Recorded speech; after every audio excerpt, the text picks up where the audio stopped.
कि हम तो कल्बे रश के सद बाहर लेके चलते हैं।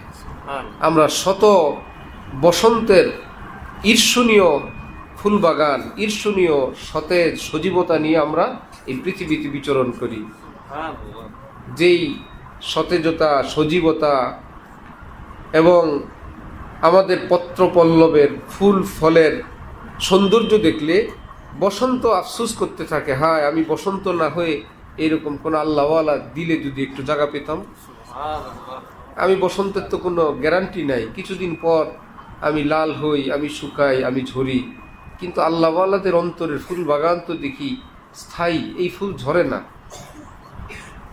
মূর্ছে যায় না, শুকায় না, আরও সুন্দর হয়, আরও সুন্দর হয়, আরও নতুন নতুন ফুল ফোটে। এই পৃথিবীর ফুল ফোটে, একটা ঝরে আরেকটা ফুটে, একটা শেষ হয় আরেকটা উঠে। কিন্তু কোনো মুমিনের অন্তরে এরকম কি হয়? নামাজ শুরু করলো, কিছুদিন পর যখন রোজা আসলো তো নামাজ ছেড়ে দিছে, রোজা ধরছে, এরকম হয়?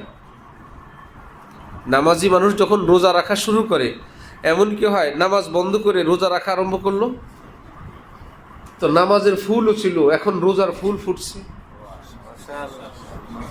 এবার জিকিরের ফুল আবার ফুটছে। জিকিরের কারণে কি রোজা বন্ধ করে দেয়? তার সঙ্গে চলতে থাকে। আবার আরেকজনের মন চাইলো ভাই একটু তিলাওয়াত করি, তো তিলাওয়াতের ফুল ফুটলো না? একটার পর একটা যোগ হইতে থাকে। এমন না যে একটা শুরু হয় তো আরেকটা শেষ হয়ে যায়, একটা আমল আরম্ভ করে আরেকটা আমল বন্ধ হয়। এতদিন দাড়ি রাখছে, এখন দাড়ি কামায় ফেলছে। এতদিন পায়জামা পাঞ্জাবি পরছে, এখন শার্ট প্যান্ট পরে, কারণ এখন আরেকটা আমল শুরু করছে, তো ওই জন্য একটা বাদ দিয়ে আরেকটা শুরু করছে। এমন হয়? কিন্তু পৃথিবীর ফুল বাগান কি হয়? একটা ঝরে আরেকটা ফুটে, একটা ঝরে আরেকটা ফুটে, অটোমেটিক সিস্টেম।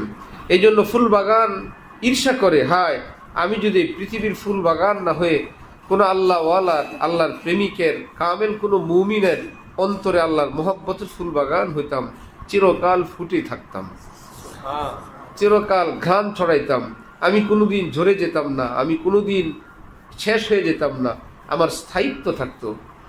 এশকে বা মুর্দা না বাসাদ পায়দার, এশকে রা বা হাইয়ু বা কাইয়ুম দার।